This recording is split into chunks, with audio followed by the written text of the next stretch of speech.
9 live ನ್ಯೂಸ್ಗೆ ಸ್ವಾಗತ. ನಾನು ದಿಯಾ. ಈಗ ಮೊದಲಿಗೆ ದಿನದ ಹೆಡ್ಲೈನ್ಸ್. ಕಳಸಾ ಬಂಡೂರಿ ಸಂಬಂಧ ಕರವೆಯಿಂದ ಬೃಹತ್ ಪಾದಯಾತ್ರೆ. ನರಗುಂದದಿಂದ ಗದಗವರೆಗೆ ಪಾದಯಾತ್ರೆ ನಡೆಸಲು ತೀರ್ಮಾನ.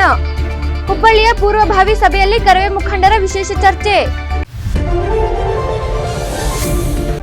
ಜಿಲ್ಲಾಧಿಕಾರಿ ಕಚೇರಿಯ ಪೀಠೋಪಕರಣ ಜಪ್ತಿ ಮಾಡುವಂತೆ ನ್ಯಾಯಾಲಯದ ಆದೇಶ. ಪರಿಹಾರದ ಹಣ ನೀಡುವಲ್ಲಿ ವಿಳಂಬ ಮಾಡಿದ್ದಕ್ಕೆ ಅಪರೂಪದ ಆದೇಶ ನೀಡಿದ ಕೋರ್ಟ್. ರಸ್ತೆ ಅಭಿವೃದ್ಧಿ ಪ್ರಾಧಿಕಾರದಿಂದ ಭೂಮಿ ಕಳೆದುಕೊಂಡ ವ್ಯಕ್ತಿಗೆ ಪರಿಹಾರ ನೀಡುವಲ್ಲಿ ವಿಳಂಬ.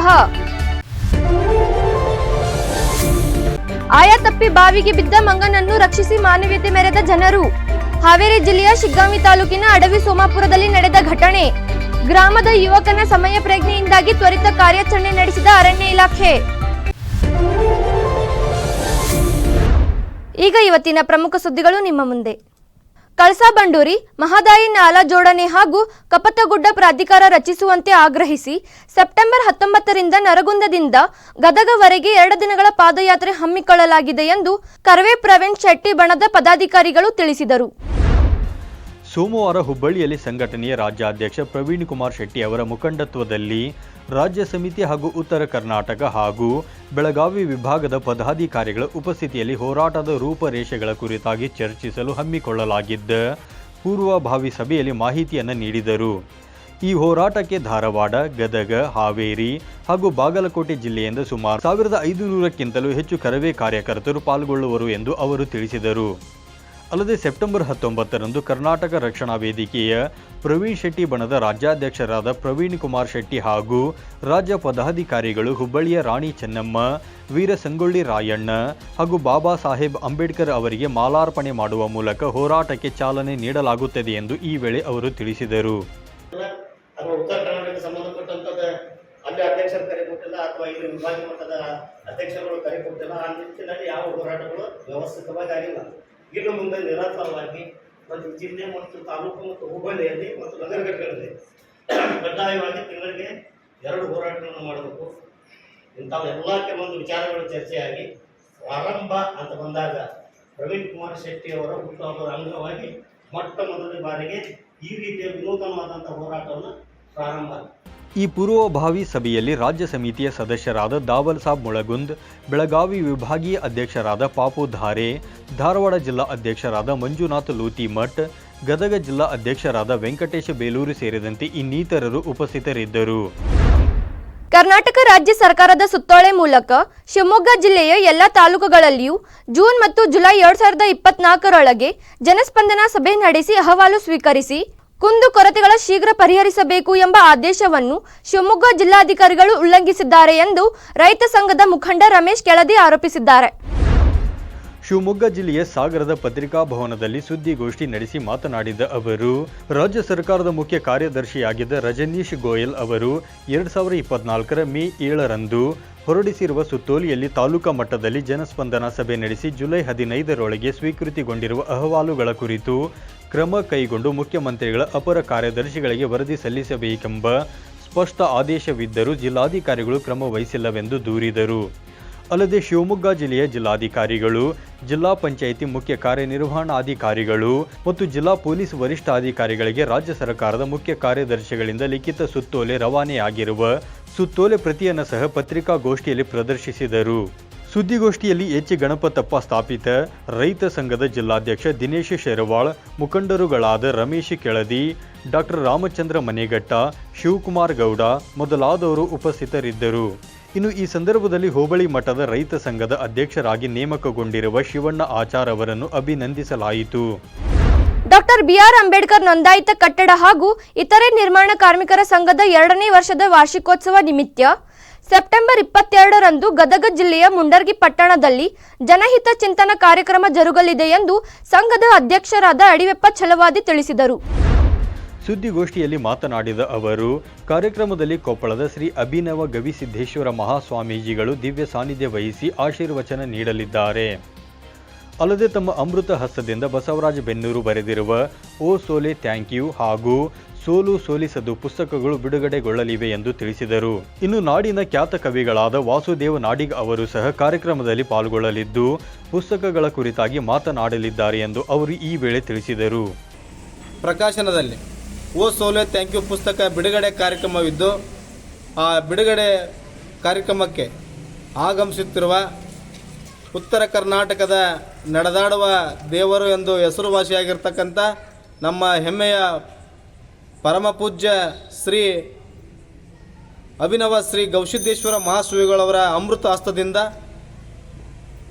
ನಮ್ಮ ಪುಸ್ತಕ ಲೋಕಾರ್ಪಣೆಗೊಳ್ಳಲಿದೆ. ಆ ಕಾರ್ಯಕ್ರಮಕ್ಕೆ ತಾವೆಲ್ಲರೂ ಬಂದು ಆ ಕಾರ್ಯಕ್ರಮವನ್ನು ಯಶಸ್ವಿ ಮಾಡಿಕೊಡಬೇಕು ಮತ್ತು ಆ ಕಾರ್ಯಕ್ರಮದಲ್ಲಿ ಜನ ಹಿತಚಿಂತನ ಕಾರ್ಯಕ್ರಮ ಅಂತೇಳಿ ನಾವೇನು ಆ ಕಾರ್ಯಕ್ರಮದ ಹೆಸರನ್ನು ಇಟ್ಟಿದ್ದೇವೆ.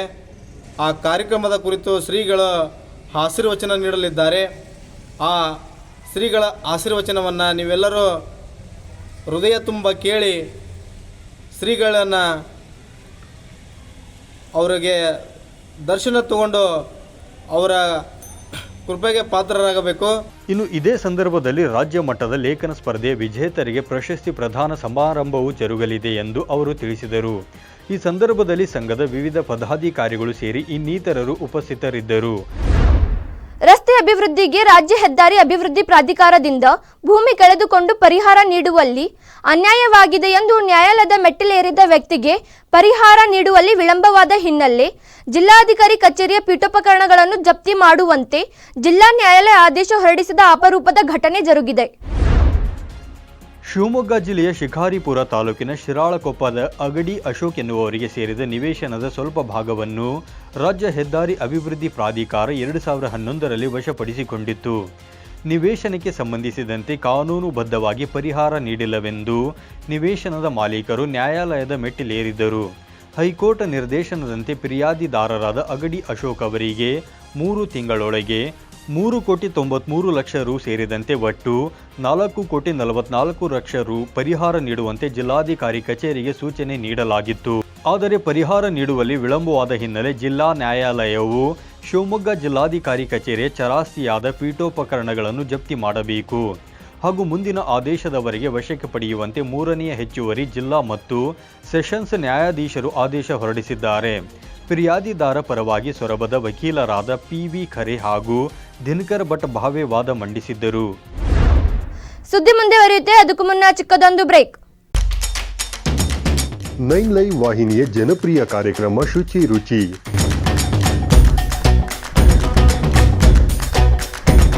ಪ್ರತಿ ಶುಕ್ರವಾರ ಮಧ್ಯಾಹ್ನ 1:30 ಪ್ರಸಾರ, ಮತ್ತೆ ಭಾನುವಾರ ಸಂಜೆ 6 ಗಂಟೆಗೆ ಮರು ಪ್ರಸಾರ.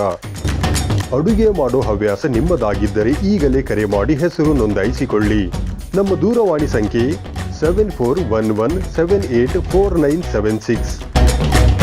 ತೆರೆಮರೆಯಲ್ಲಿರುವ ಗಾನ ಪ್ರತಿಭೆಗಳಿಗೆ ಅದ್ಭುತ ವೇದಿಕೆ ಒದಗಿಸುವ ನಮ್ಮ ದಿಗ್ಗಜರು ಈಗ ನಿಮ್ಮ ಮನಗಳಿಗೆ ಲಗ್ಗೆ ಇಡಲು ಸಿದ್ಧವಾಗಿದೆ.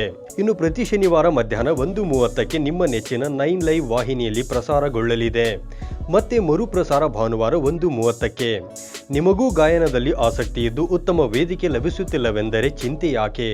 ಕೂಡಲೇ ನಮ್ಮ ದೂರವಾಣಿ ಸಂಖ್ಯೆ 7349416023ಗೆ ಸಂಪರ್ಕಿಸಿ.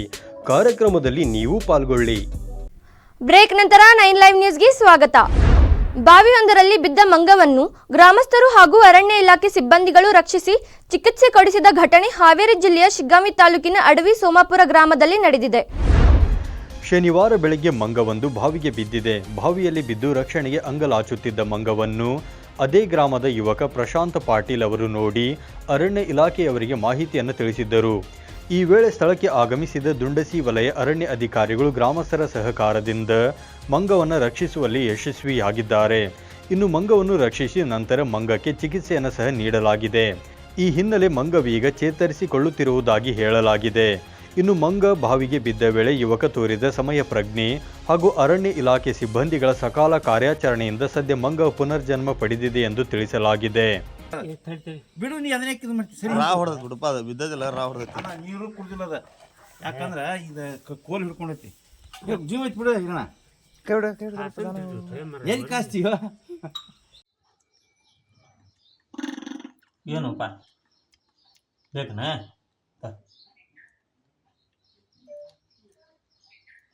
ಕೈಯ ಶಕ್ತಿ ಇಲ್ಲ ಏನು ನನಗೆ. ಇಲ್ಲೊಂದು ಕೈ ಕಡ್ದೈತೆ ಅಕ್ಕ, ಕೈ ಇಲ್ಲ ಶಕ್ತಿ, ಎರಡು ಕಡೆ ಕೈ ಹರಿದೈತದ.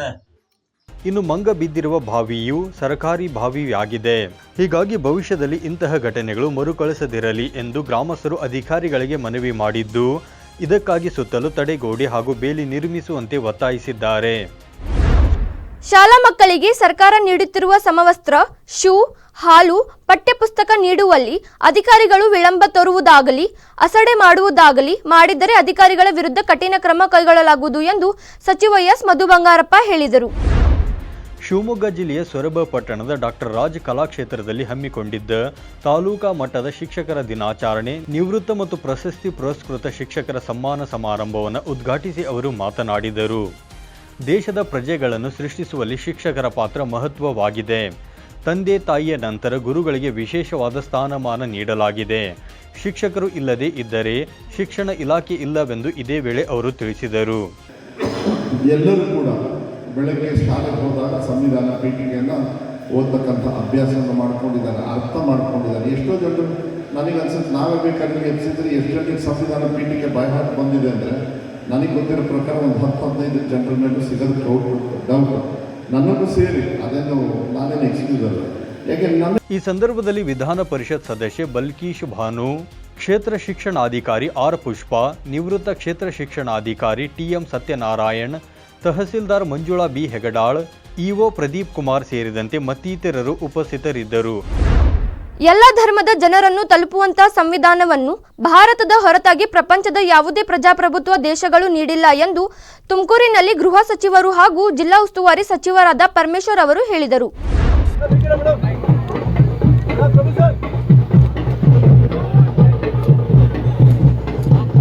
ಅಂತಾರಾಷ್ಟ್ರೀಯ ಪ್ರಜಾಪ್ರಭುತ್ವದ ದಿನದ ಅಂಗವಾಗಿ ನಡೆದ ಮಾನವ ಸರಪಳಿ ಕಾರ್ಯಕ್ರಮಕ್ಕೆ ಚಾಲನೆ ನೀಡಿದರು. ಬಳಿಕ ತುಮಕೂರು ನಗರದ ಪರಿವೀಕ್ಷಣಾ ಮಂದಿರದಲ್ಲಿ ಸುದ್ದಿಗಾರರೊಂದಿಗೆ ಮಾತನಾಡಿದ ಅವರು, ಅಂತಾರಾಷ್ಟ್ರೀಯ ಪ್ರಜಾಪ್ರಭುತ್ವ ದಿನದ ಅಂಗವಾಗಿ ಸಂವಿಧಾನ ಮತ್ತು ಪ್ರಜಾಪ್ರಭುತ್ವದ ಆಶಯಗಳನ್ನು ಮುಂದಿನ ಪೀಳಿಗೆಗೆ ಪರಿಚಯಿಸುವ ನಿಟ್ಟಿನಲ್ಲಿ ಮಾನವ ಸರಪಳಿ ಕಾರ್ಯಕ್ರಮವನ್ನು ಮಾಡಲಾಗಿದೆ. ಇದು ಜನರನ್ನು ಪ್ರಜ್ಞಾವಂತರನ್ನಾಗಿ ಮಾಡುತ್ತದೆ.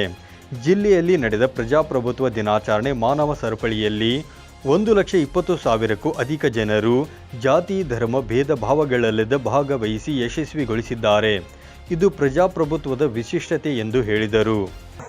ಬೀದರ್ನಿಂದ ಚಾಮರಾಜನಗರದವರೆಗೆ ಸುಮಾರು 2,500 ಕಿಲೋಮೀಟರ್ ಒಂದೇ ಸಮಯದಲ್ಲಿ ಇಡೀ ವಿಶ್ವದಲ್ಲೇ ಒಂದು ರೀತಿಯಲ್ಲಿ ರೆಕಾರ್ಡ್ ಆಗುವಂಥ ರೀತಿಯಲ್ಲಿ, ದಾಖಲೆ ಆಗುವಂಥ ರೀತಿಯಲ್ಲಿ ಆಯೋಜನೆ ಮಾಡಿ ಸುಮಾರು 25 ಲಕ್ಷ ಜನರನ್ನು ಇವತ್ತು ಹೊರಗಡೆ ತಂದು ಈ ಮಾನವ ಸರಪಳಿಯನ್ನು ಮಾಡಿದ್ದಾರೆ.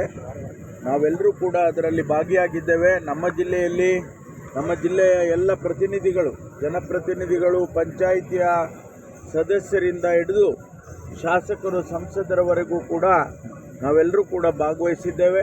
ಇನ್ನು ಇದೇ ವೇಳೆ ನಾಗಮಂಗಲ ಗಲಾಟೆಯ ಸಂಬಂಧಿಯು ಪ್ರತಿಕ್ರಿಯಿಸಿದ ಅವರು, ತನಿಖೆಯ ವರದಿ ಬರುವವರೆಗೂ ನಾನು ಏನನ್ನೂ ಹೇಳಲು ಹೋಗುವುದಿಲ್ಲ.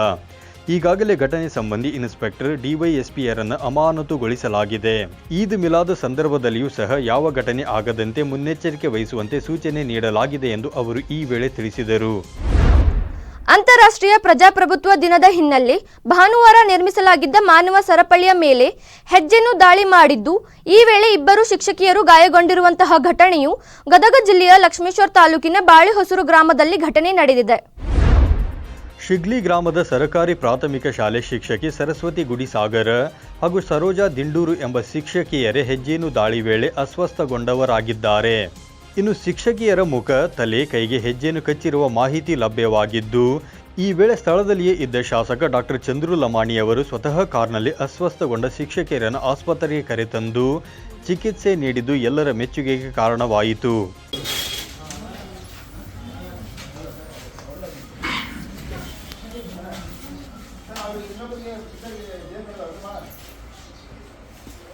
ಇನ್ನು ಸ್ಥಳದಲ್ಲಿ ಏಕಾಏಕಿ ದೊಡ್ಡ ಮಟ್ಟದ ಸದ್ದು ಗದ್ದಲ ಉಂಟಾದ್ದರಿಂದಾಗಿ ಹೆಜ್ಜೇನು ವಿಚಲಿತಗೊಂಡು ದಾಳಿ ಮಾಡಿದ್ದಾಗಿ ಹೇಳಲಾಗ್ತಿದೆ. ಇನ್ನು ಹೆಜ್ಜೇನು ದಾಳಿ ಮಾಡುತ್ತಿದ್ದಂತೆ ಸ್ಥಳದಲ್ಲಿದ್ದ ಜನರು ದಿಕ್ಕಾಪಾಲಾಗಿ ಓಡಿದ್ದರಿಂದಾಗಿ ಸಂಭವನೀಯ ಅಪಾಯ ತಪ್ಪಿದಂತಾಗಿದೆ. ಇವಿಷ್ಟು ಹೊತ್ತಿನ ಪ್ರಮುಖ ಸುದ್ದಿಗಳು. ನಿರಂತರ ಸುದ್ದಿಗಳಿಗಾಗಿ ನೋಡ್ತಾ ಇರಿ 9 ಲೈವ್ ನ್ಯೂಸ್. ಇದು ಸತ್ಯದ ಪ್ರತಿರೂಪ.